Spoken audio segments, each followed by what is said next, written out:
that not as someone that's testifying here, but introducing a video, as I understand it. Oh, excuse me. We need to start with the oath. Would you please swear in the witnesses? Ms. Howell and gentlemen, if you would please stand and repeat after me. I do hereby affirm that I will tell the truth and nothing but the truth to this committee today. Thank you.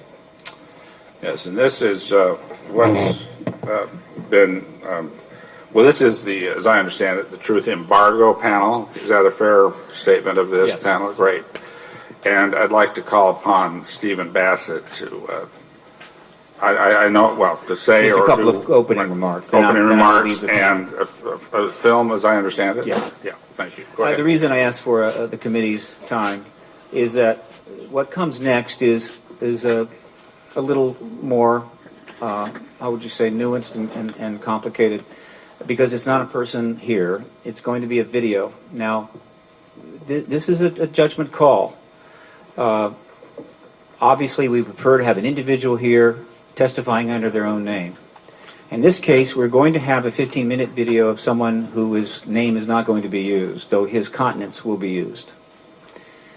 In a sense, this video represents the many, many, many, many individuals out there who could not come before a committee like this, who want to talk, but it's difficult.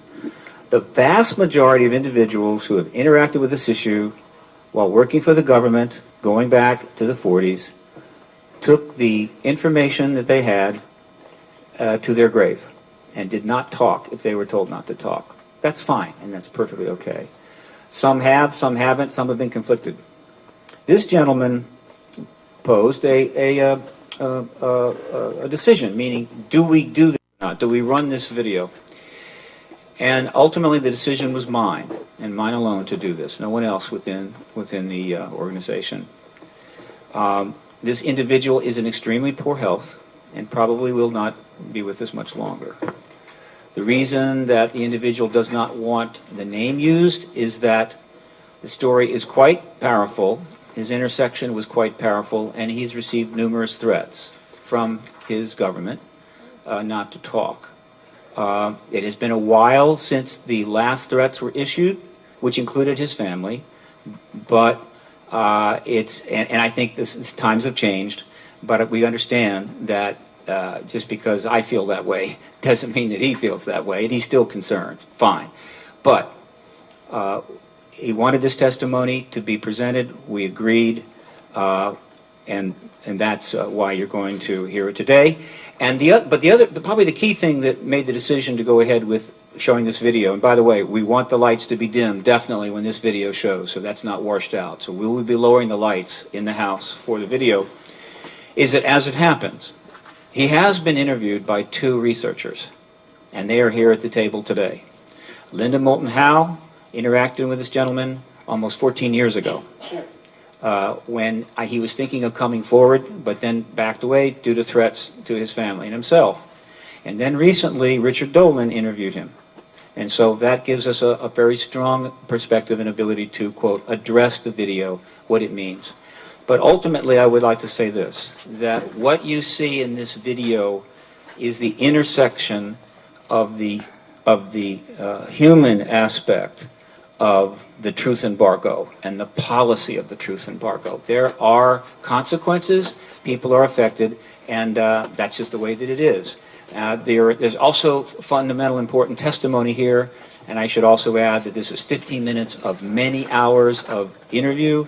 There is a lot more information than this. However, we have no desire to, quote, press to get that out. We don't want this gentleman to be vetted. He wants to finish out his life in peace, well and good. So I leave it to the audience to judge the value of this video and obviously the veracity of it. Each person will come to their own conclusion. Thank you for your time.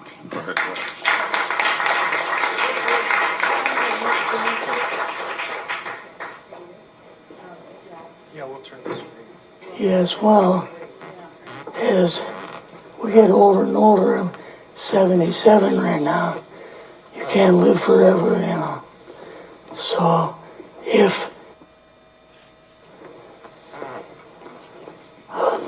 procedure am I going to have to clean the blood doesn't work, then I've got probably a few more months to make it before my kidneys shut down, you know. So that's kind of why I'm kind of going along with the interview at this time. You're seeing that what you went through is just too important for people not to know about. Yeah. Yeah. Can you just, can we start at the beginning with your military career and just walk through what exactly your experiences were? Was drafted into the military and got into the U.S. Army. After that, I was sent to the Signal Training Center in eastern United States. What year would this be? 58. I went through the Signal Training course. And at that time, I went through the radio teletype course and also the cryptography course, crypto. They had 5 instructors that were getting out of military service. So they pulled the top 5 students, and I was 3rd in the class. So I got pulled as an instructor. Now, were you at this time also working yet for CIA? No, Not yet? no. After one day, my boss came to me, and he said, how would you like to, make some extra money?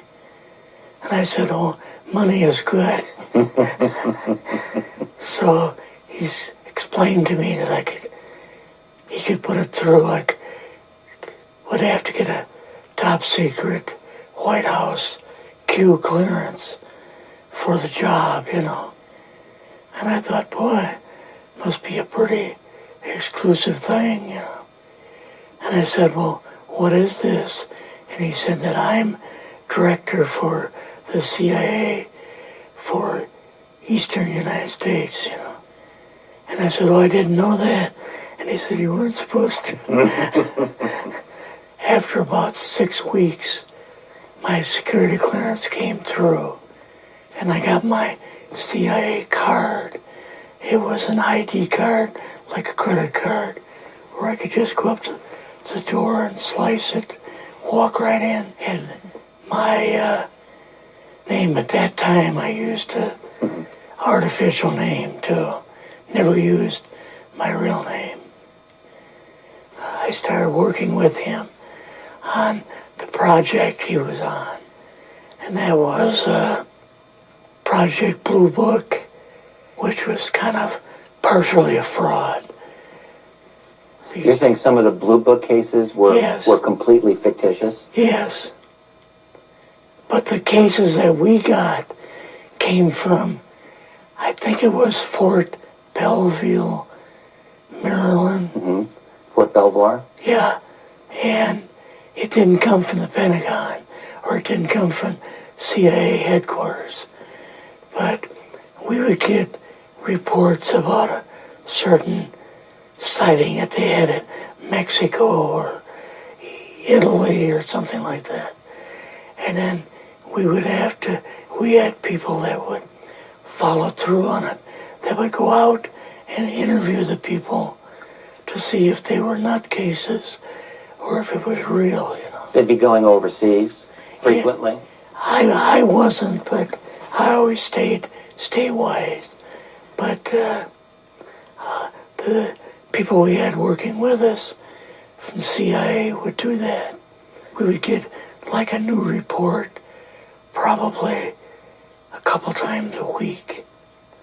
I was coming into the Army fresh off the farm, so I really didn't have much knowledge of anything. But my boss filled me in on Project Blue Book and what they had found so far. As far as Greys and aliens and the Roswell incident. How did you feel when this first got dumped on you? When you first learned about this? I was just kind of overwhelmed. with all of this, And I said to him, I don't know if I'm going to be able to be a judge of this type of thing. What's real, what's not, when I don't have much knowledge of it, So What did he say? he said, well, we have to build the information as we go, and you'll see how this thing is working out. And then the other thing is, of course, you really weren't able to tell family or close friends, obviously. No, I couldn't tell anybody. In fact, I had to take a vow that I wouldn't tell anybody. A lot of it for 40 years, and more of it for 50 years, which is up in 2010. You're doing all this crypto work. You're looking at images, photographs, video. It's 1958, maybe the fall of 58. What happened after this? At that time, the Project Blue Book thing kind of went pot, If you remember, back in those days, they kind of declared it as a nothing, Right. And They were telling the world all UFOs are misidentifications, hoaxes, balloons, psychological issues, whatever. yes. Yeah. So my boss came to me and he says, we've both got a new assignment. And he says, oh, I said, where are we going? Oh, he says, we're going to the Capitol. We're going to be part of the Eisenhower push. He's trying to find out something about all about these aliens that MJ-12 was supposed to find out, but never sent back reports to him. The MJ-12, the UFO control group, were they calling it MJ-12 at that time? Yes. They called us in, went into the Oval Office, and President Eisenhower was there and Nixon, and they said, we called the people in from MJ-12 from Area 51 and S4, but they told us that the government had no jurisdiction over what they were doing. So being a general, past general, you didn't tell them to go to hell without any real good reason, Mm-hmm. So he said, I want you and your boss to fly out there. I want you to give them a personal message. And he says, I want you to tell them, whoever is in charge, tell them that to get in, they have this week, coming week, to get into Washington and to report to me. And if they don't, I'm going to get the First Army from Colorado, and we're going to go over, we're going to take the base over. I don't care what kind of classified material you got. We're going to rip this thing apart. Eisenhower was going to invade Yes, Area 51. Yeah, with the First Army. So you go out with your superior. Yes. You fly out. You land. What happens? Can you describe this whole process? What you saw? They took us the 13 or 15 miles south to S4 and like different garage door openings. Okay. And in these garage door openings, they had like different saucer crafts. The very first one had the Roswell craft in. It was kind of crashed up, but apparently every alien that was in it died except for a couple. So you see the Roswell craft, and what are some of the others that you see?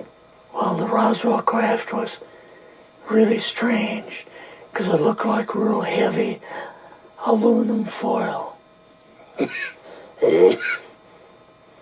We could rock next to it, and you could rock it. The whole thing probably weighed 150, 300 pounds. Could they tell what the source of power was of this craft? Yeah, it was a like a reverse gravitational thing of some kind. In fact, one later on, I got the mathematical code for reversing gravity in a 3x5 card. I guess there are different types of grays and so on. How did you see that evidence?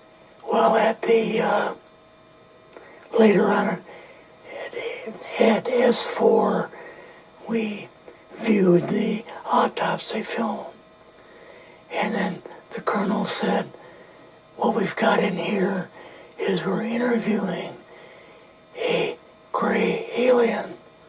All right, right there. How did you feel at that moment? Well, I thought, boy, we had no idea we were going to see the real thing. All we saw was film. You had to have a little bit of heart racing at that Yes. moment. My boss was able to go in and had a partial interview with us. So what did this gray alien look like? Could you describe him a little bit? This one looked a little bit oriental. So I'm just wondering if it looked almost human, what about this didn't look human? No, it didn't look human as far as the skin tone and basically the shape of it and the size. How was its head size compared with a normal human, for example? Brain was kind of a little bit bigger. And some of the nose was very, very small. And the ears were just like holes. Mouth was very small. Now, why were they bringing you out here at all, anyway, to see an alien? What was the point? To go back and tell the president they actually had one. So he did not know at this point No, if there was an alien at S4. no. What did you do then at Area? Were you done, or did you have other things to do with Yeah, so S4? basically we were kind of done. Went back to Area 51. They took us into the main building.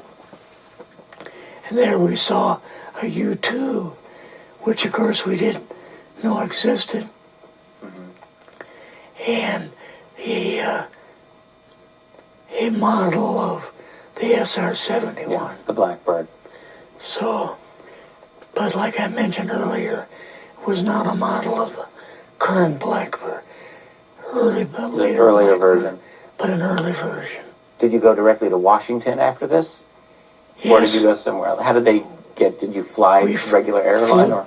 We flew back to the commuter plane back to the air base, and then took President Eisenhower's Lockheed Electra back to Washington. You and your supervisor, Yeah. superior officer, and now you're meeting with the president? Yes. Can you describe this? Well, we met with him in, the second story of the old OSS warehouse building. And Eisenhower and Nixon were there. And also Hoover was there. So he asked us what was going on. And we told him about the alien and the whole situation. And the black projects and so on. And he was just totally shocked. He appeared for the first time to be worried. You know, like he was worried. I would think that Eisenhower would, I mean, he certainly knew that flying saucers were real. Yes. He knew that there were aliens. So I guess I'm just wondering, what would he have been, really surprised about? Surprised about the black programs. Eisenhower said, gotta keep this thing completely secret. You know, can't talk about this. Your actual name is, the name you grew up with, that was a different name than what you Yes. had in the... I never used it in the CIA at all. Now, what about today? You're going on the public record, and this is still sensitive information, even though earlier you talked about, security oaths that maybe expire after a certain period of 50 time, years. but you're still concerned. Linda Motenau's phone call, her phone was tapped, and they got my phone number, and through the telephone company, they're able to find me, and so on. When they found you, what happened? I was going to a grocery store. Two guys in a black suits come out of a black Lincoln town car and came over to see me. And they told me that I better not publish anything or talk to Linda about any more things. So at that time, I did, I stopped. That was enough to intimidate you. Yes. Rather remain anonymous. Never show my face on anything. Really, thank you for doing this. Yes. This was, I guess, kind of a good idea because I feel much better having talked about it. I kind of feel like there's a load off my shoulders Really. because I had an awful lot of secrets that I had kept over the years.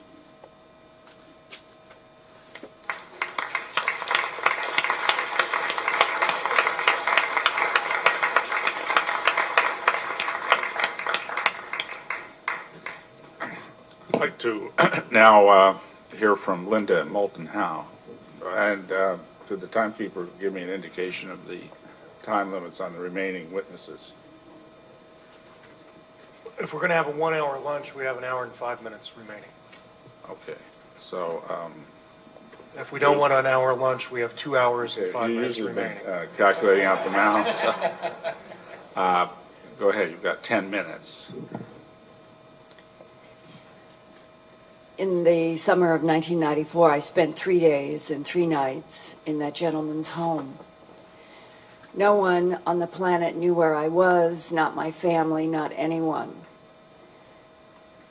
I recorded 11 90-minute audio tapes with him. I knew that I was in the presence of somebody who was telling the truth to the best of his ability, and that the military cover of levels of intelligence in this country has been used for a very long time. On the surface, he was a cryptologist working in the United States Army. But as he described in the film, he took on a role, highly classified, working for the CIA, and his boss was reporting to Langley from reports that were coming into Fort Belvoir. And he described to me in great detail the autopsy footage that he had seen of non-humans, describing the unusual brains and the unusual internal organs, and the fact that they were screening film disguised as being on a southeastern military base, and that the film that they were screening on a regular basis was coming from around the world. He had seen film from Italy in which non-humans were outside of a craft, and the film had been taken from a nearby peak in a mountain. He talked about Area 51 from his firsthand experience of being there on the other side of what would be a one-way mirror while his boss from Langley was inside with a non-human, and that he himself had seen some of the craft, like a museum that's inside of Papoose Mountain. After those 3 days and 3 nights where no one knew where I was, I left to do something that would be normal in the normal 9-to-5 world. And when I returned to my home then in Philadelphia, I remember going to the phone and voicemail, and the last thing that we had agreed upon was that I would return in approximately 4 weeks with a video crew in which I was preparing a statement for him and for me to sign that I would do a videotape interview like my 11 audio tapes, and I would hold it until after his death. He thought that he was not going to live very long in '94. So I was surprised to hear his voice on my voicemail say, "Linda, my wife and I went to the supermarket after you left, and two men were leaning against our car when we came out of the supermarket. And they said, 'We want to remind you that you have been a loyal American, and we are here to tell you that you are never to talk with Linda Moulton Howe again or to discuss this subject.'" None of those 11 hours of my audio tapes would have been in the phone calls. So it means that they were listening to our 3 days and 3 nights in the house. And I promised him from that point on that I would never discuss him or the material. And in fact, later on, I received information from someone unknown that he was dead. So I am personally gratified to see that he made a statement today for this citizen hearing, because he is scratching the surface of how complex this is and how military and intel people have been intimidated for not only their whole careers but their whole lives to never tell the truth about something so fundamental as we are not alone in this universe, that non-humans have been interacting with this planet for millennia, and you have just heard from one of the firsthand. I had placed before you a prepared statement concerning truth embargo and a whole other experience that I had in Kirtland Air Force Base in 1983 that would have been a decade before being able to talk with this man.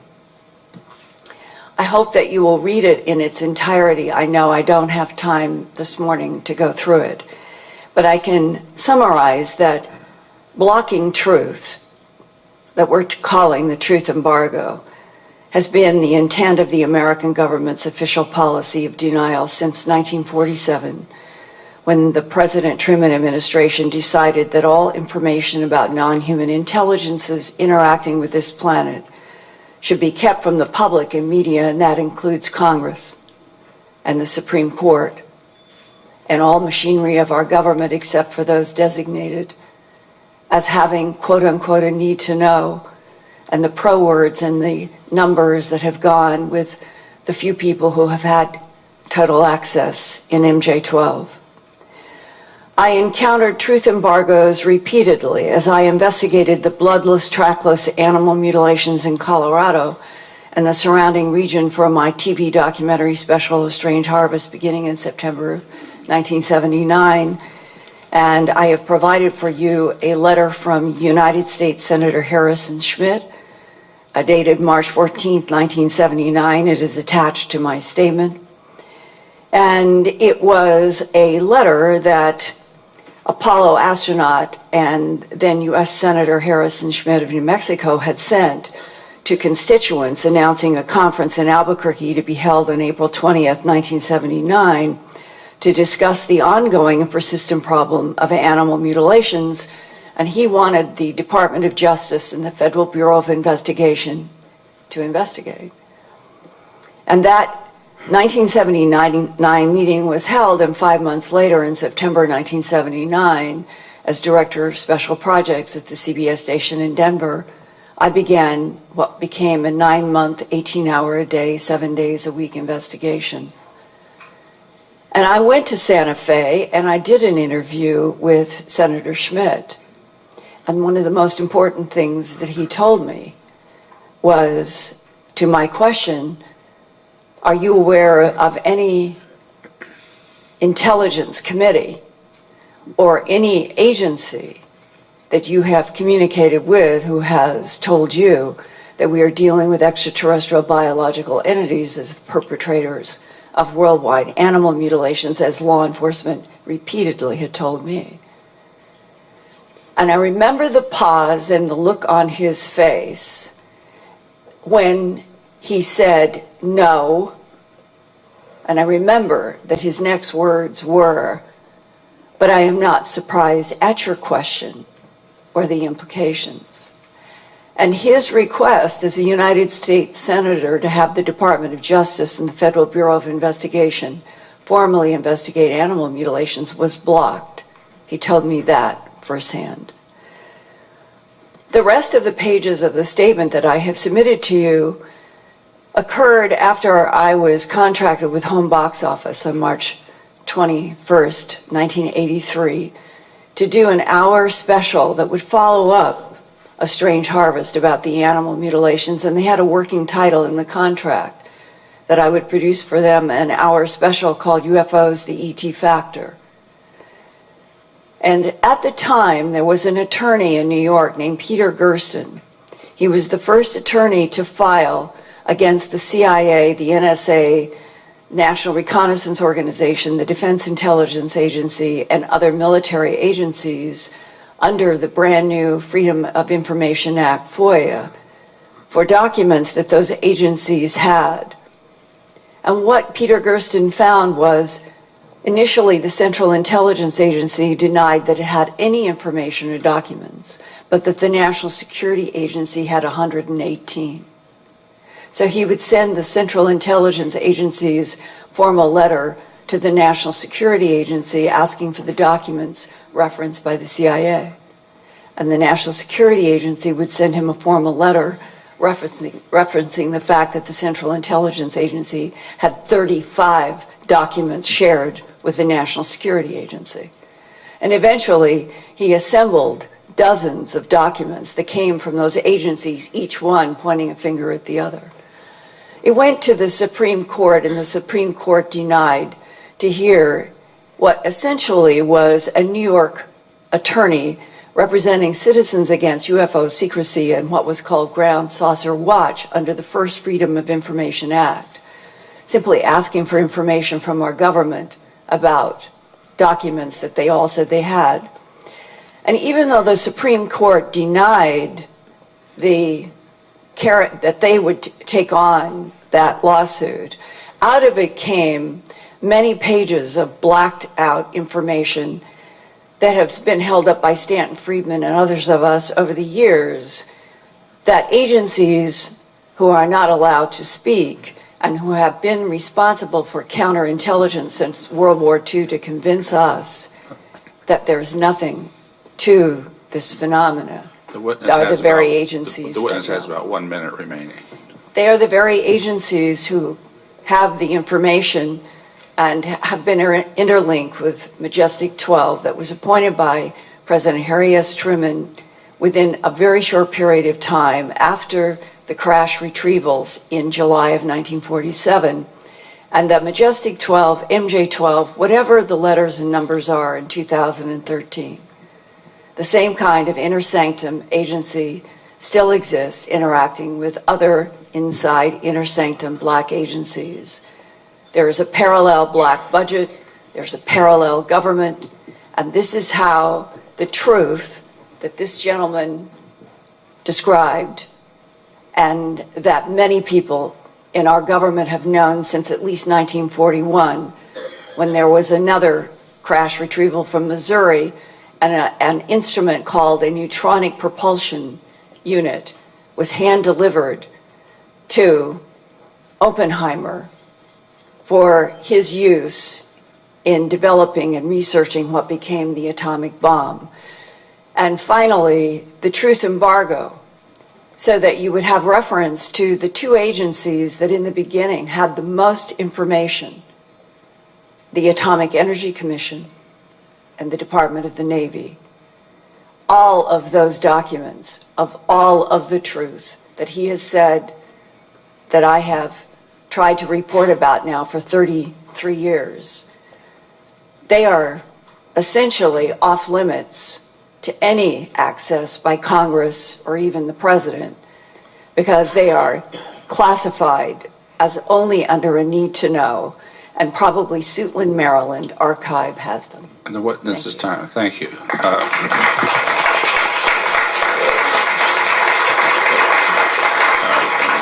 I'd like to Now, the panel will hear from Richard Dolan. You have 10 minutes.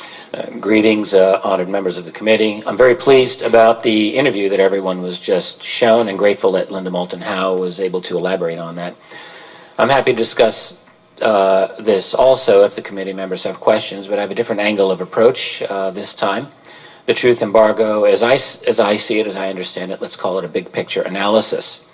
I would start by saying one of the striking things about UFOs is simply the discrepancy between the quantity of astonishing sightings we have on the one hand and the lack of responsible treatment of this by our major media, also our academic and our scientific institutions, and indeed our political system. This is a shame because there's very good research that's being done every day. And many of those researchers have been here this week. Others are out there too, such as the National Aviation Reporting Center on Anomalous Phenomena, NARCAP, which was referenced in the previous panel by Jim Courant. They collect and analyze encounters that the aviation industry has had with unknown objects. There are thousands of such cases. Another group is Project 1947, which has documented UFO phenomena during the early Cold War years. There are outstanding websites such as UFOevidence.org. There are also many excellent research groups in Europe and elsewhere in the world. None of them get any love from America's dum-dum media, which prefers to lump the whole subject into a big tinfoil hat and instead write about the latest escapades of Kim Kardashian. But this is a symptom. It's a symptom of a deeper problem. And to understand why there is a truth embargo, we need to come to terms with the fact that America's major media groups lost their independence a long time ago. We all know about media consolidation. We all know about the intimate relationships that have existed for years between the elite members in the corporate media empire and the political leadership, and particularly with the military and intelligence community. Last year, one example only, it was learned that the Pentagon spends some $4 billion a year to sway public opinion. Now, aside from asking just why Americans ought to be paying their own government to brainwash them, I mean, talk about getting shafted both ways, this is just one facet of many that highlight a revolving door through which passes the military-industrial complex, the media, the academic community, and more. National security money, which is our nation's greatest and most egregious waste of all, has infiltrated everything, and that certainly means the once-upon-a-time integrity of our journalists and media corporations. This is repugnant to any freedom-loving people. But those individuals benefiting from this system are not freedom-loving, unless they mean their own freedom. The bottom line is that because UFOs are a definite matter of national security, those national security decision makers have made it certain that this subject remains out of sight as much as possible. Is this not obvious by now? Now, why would they do this? Well, many reasons. Let's touch on the matter of oil, because even a child can understand that these objects don't need oil to go from point A to point B. Whatever powers flying saucers, it's something different, something better. So if the president were to announce the reality of these things, how long do you think it would take before scientists openly begin to study the nature of the propulsion and power system of UFOs? This would immediately challenge oil, not simply as the world's leading source of power, but it would severely threaten the entire global financial system, which is based upon oil. And probably 90% of the value of any product you can think of is determined by the energy that went into making and transporting it, and in most cases that means oil. To say nothing of the millions of jobs that rely on the petroleum industry. We're talking one big overhaul of everything that matters in the global economy. Can we think for an instant that those individuals in the know haven't thought about this? Especially if there is that holy grail involved, some form of free energy. And what if this new form of energy can't be easily monetized? What if? Could the global financial structure afford free energy? A perverse question, to be sure, but one that has to be important to those individuals at the top of the human power structure. And of course, there is the political nightmare. Any announcement of this reality would come at the cost of worldwide public anger. No one wants to learn that they have been lied to for an entire human lifetime. They would want to know just how this secret was kept. That's a very big key right there. That would lead inevitably to questions about why Congress was kept out of the loop, why our major institutions missed the boat, and just who has been managing the secret. And that would lead, obviously, to a wholesale investigation of Black Budget America, shining sunlight into a very dark place. And what might we find? Well, just consider that Roswell was indeed what the researchers here 2 days ago discussed so eloquently and cogently, that it was the retrieval of alien technology and perhaps bodies. In fact, there are a number of well-researched UFO crash events, so suppose for a moment that it happened. That would mean that the cover-up involves much more than mere knowledge of other beings here on planet Earth. It would mean there is possession of such advanced technology as to be nearly incomprehensible, at least at first. Hard to consider, and yet an inevitable conclusion. So what happens when teams of brilliant scientists with total secrecy and nearly limitless black budget funds are able to study recovered alien technology for many years and even decades? Could it not be that, given enough time and effort, even if they couldn't replicate what they found, they might have learned a few things? Some such claims have been made, and it's reasonable to suppose that breakthroughs would have been made. Breakthroughs such as solid-state electronics, fiber optics, high-tensile fibers, lasers, and an array of other money-making opportunities for the defense and other industries. None of this has been proven, but it is also true that the private research undertaken in classified environments is not easy for outside researchers to observe. And in fact, it would be very easy to hide the Roswell connection in the historical treatment of these and other technologies. Another relevant consideration of such breakthroughs is that they would reduce to zero any incentive to reveal the secret to the public. Why give up the goose that lays golden eggs? But now matters become even more interesting. Because what if some of the breakthroughs were even more significant? What if they included secrets to what is known as field propulsion or electrogravitics? What if they led to a new source of energy, something that could replace petroleum? To those managing these special access programs, they could never allow such breakthroughs to see the light of day. Of course, those scientists doing the research would need to continue and learn everything they could about electrogravitics, anti-gravity, new sources of energy, and any related topics. Consider also what happens when such breakthroughs become classified. We know it happens all too frequently that public science has become hostage to national security. What we're looking at is a situation in which the classified black budget world, at least part of it, has gone so far ahead of the rest of us, we may, with justice, almost look upon them as a separate society, something I've sometimes called a breakaway civilization. How far ahead might some of that classified world be? Those of us on the outside trying to peek in can only make educated guesses or investigate occasional leaks. My own conclusion, at least for now, is that they are very far ahead indeed, with the ability even to enter and leave Earth orbit with much greater ease than people suspect, perhaps a clandestine space fleet, most likely a significant built infrastructure, a large portion of which is deep underground, and even, why not, possible encounters with non-human intelligences. Why would that be so impossible? To what extent would such a group even answer to the President of the United States? Do they rather answer to private, international, financial powers, which basically is how the whole world already operates? I had a long conversation once with a retired senior intelligence official. He had given briefings to... I hate to interrupt. The witness has about 1 minute. I just want... I have 1 minute left. Thank you.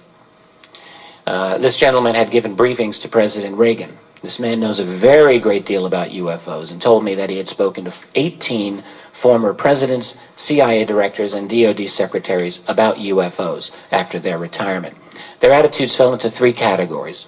One group, roughly 3 or 4 of them, said essentially, "What's wrong with you? Why waste your time with that nonsense?" Another equally small group made it clear that they had been briefed on the matter and knew that it was serious. But the largest group, at least half of all of the individuals who had been at the pinnacle of power, had said, "You know about UFOs? I would love to know about that, but got nowhere. Can you share what you know?" In other words, our top political leadership, with a few exceptions, is locked out of this subject because they come and go. But the program managers are lifers. They seem to answer to someone else. Recall the words of the late Senator Daniel Inouye from 1987. There exists a shadowy government with its own Air Force, its own Navy, its own fundraising mechanism, and the ability to pursue its own ideas of national interest, free from all checks and balances and free from the law itself. He was on to something. And the witness, thank you.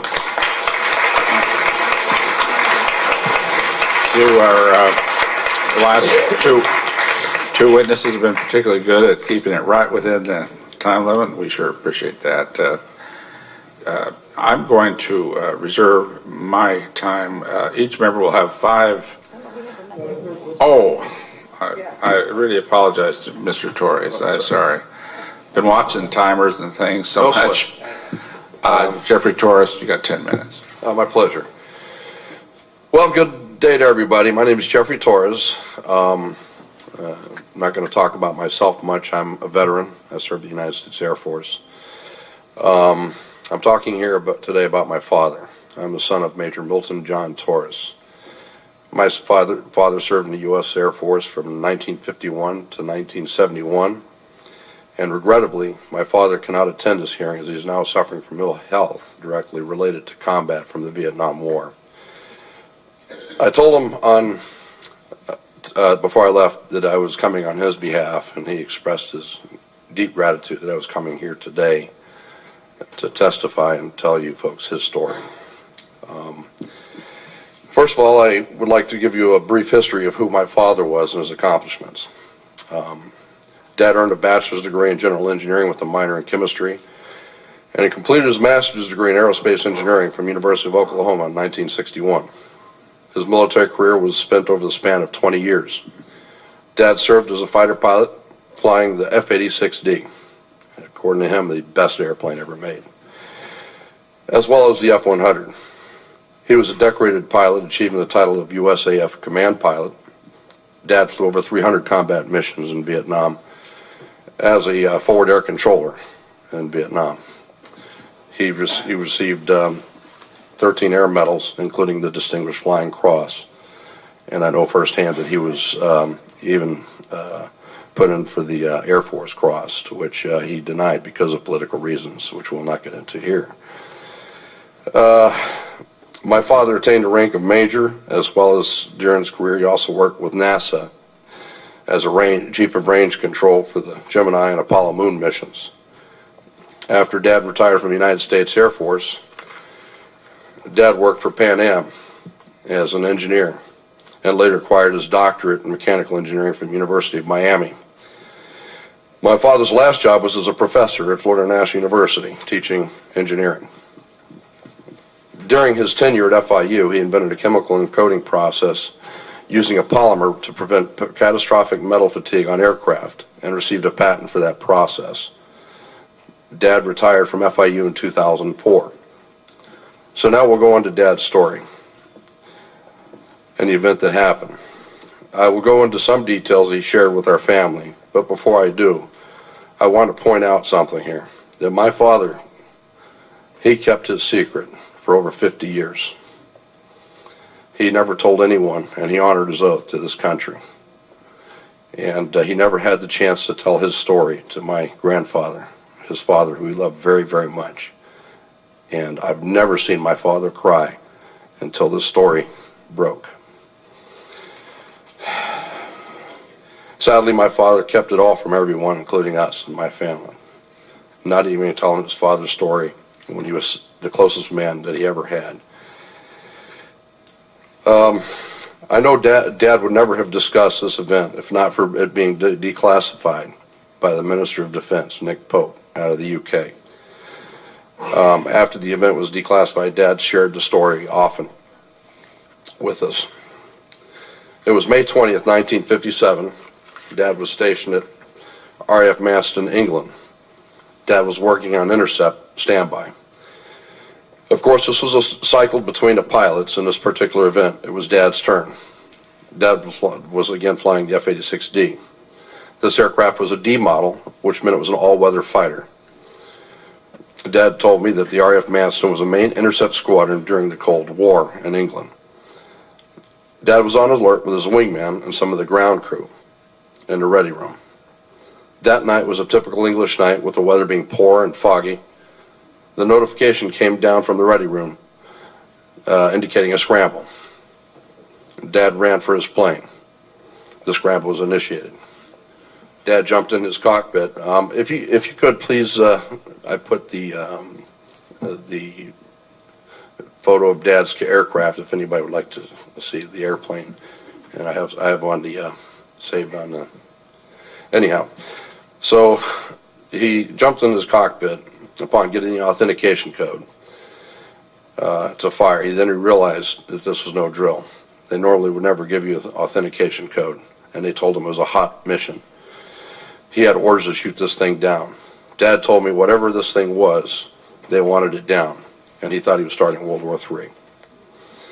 All kinds of thoughts were in his head. The intercept controller ordered Dad to fire full salvo of 24 rockets at this object.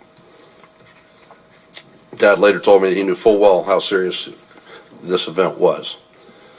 Dad was in his aircraft. His aircraft came to life, and he was given an order to go gate, which meant full afterburners were to be used. After getting airborne, Dad said, "Do you want me to continue with the afterburners?" Affirmative, go gate. In other words, they wanted him to close in on this thing, and they wanted him there fast. Dad was told to vector over to the North Sea.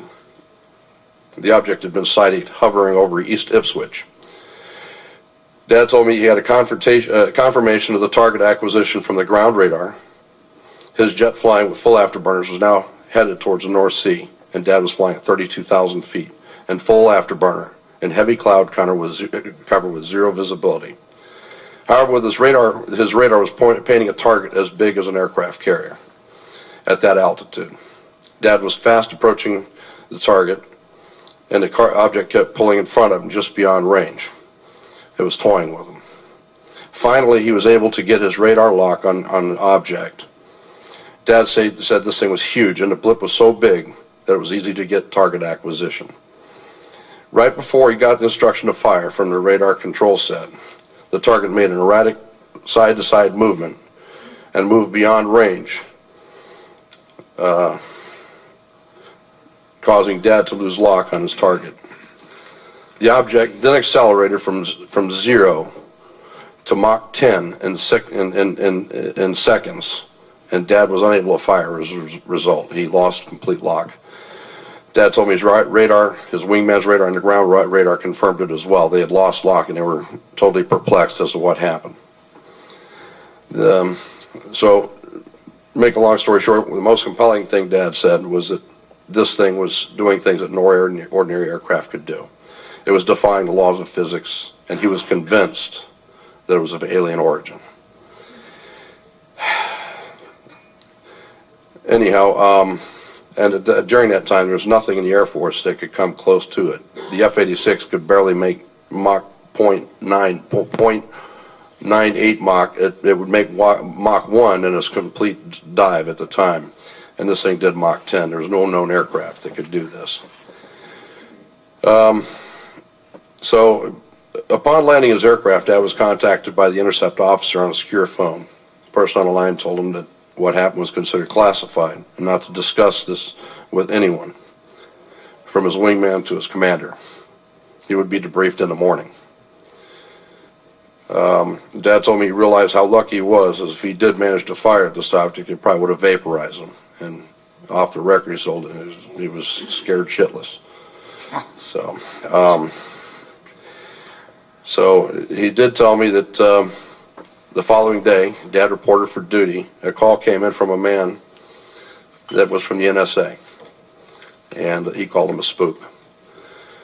For us, it was much more personal, this whole event, because the spook came in and swore Dad to secrecy, that he would never, ever repeat what he'd seen, and it was a matter of national security. The guy showed his credentials. He locked himself in a room with Dad for about a half hour and threatened to pull his wings and everything else that he held dear, including, God knows, his family. And the witness has about 1 more minute. Okay, I'll make it short. You know, my dad waited 40 years for this, and I forgive me. I'll make it quick here. Guys like my dad are heroes. Guys like Edgar Mitchell. When I was a kid, I watched these guys from the side of the beach, watching the Apollo moon launches. And now we're riding with the Russians to the moon now. We can't even go ourselves anymore. And yet the media has blasphemized these great men. How can they? How dare them? How dare them, and how dare everybody stay silent here when people like my dad held this secret? And people died that never could tell the secret in Vietnam. It's a shame. It's a real shame that our media is bought and paid for by the Kardashians and the corporate industries of this country and the world. And this truth needs to come out, because there's a lot of people, including my family, who suffered and ridiculed. My father got ridiculed. My brother took phone calls from ridiculing people. My dad had a PhD. What more do they want? Astrophysicists are saying these things are real, and we're being ridiculed. That's all I have to say, and help this country.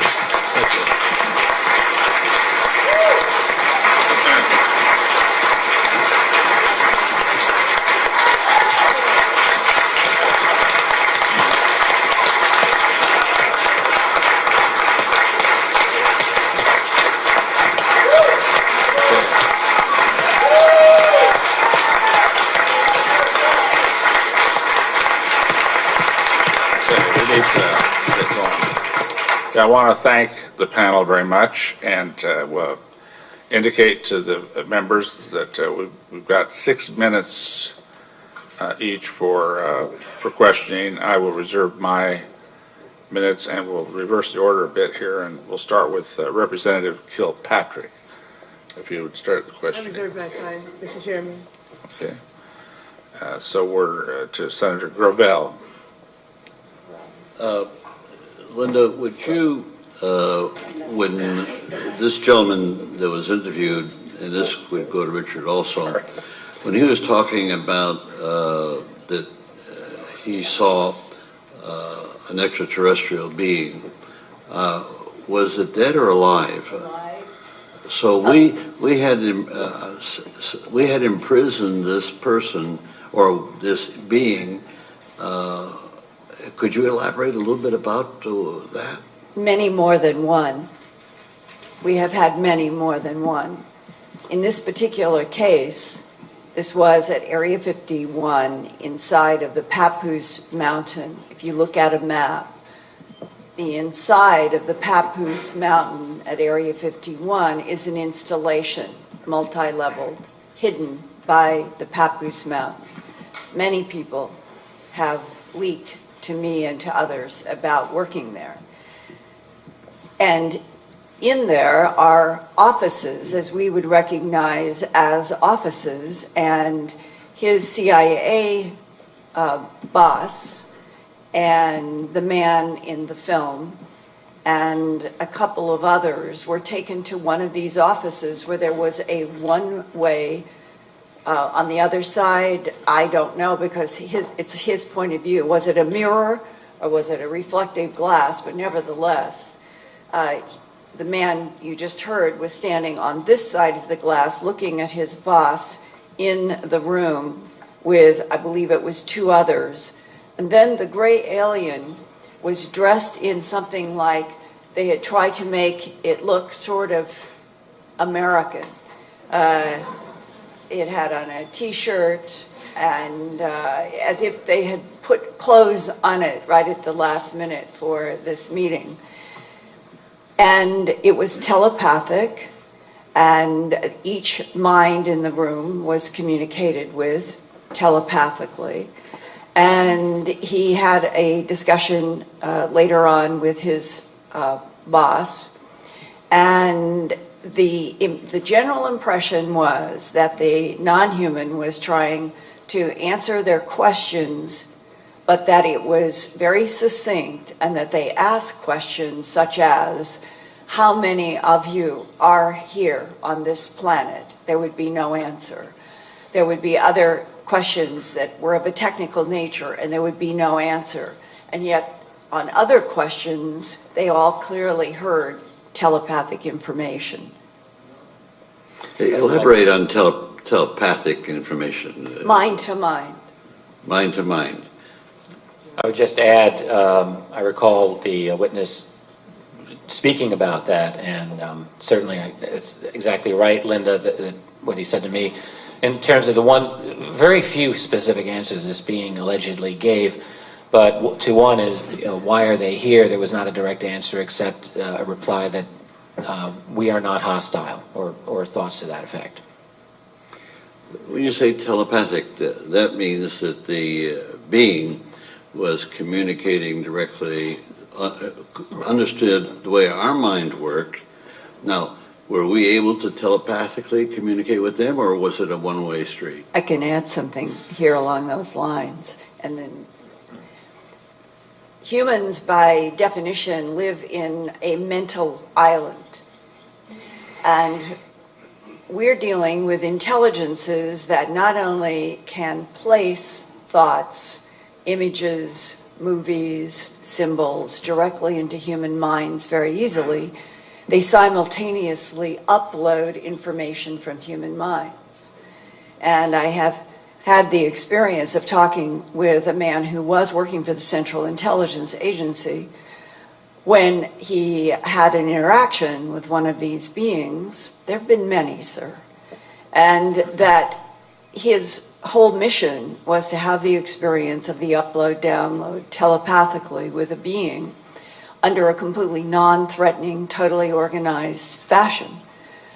And he told me that they had warned him that the process of the telepathic download, upload usually disables humans. Humans usually faint.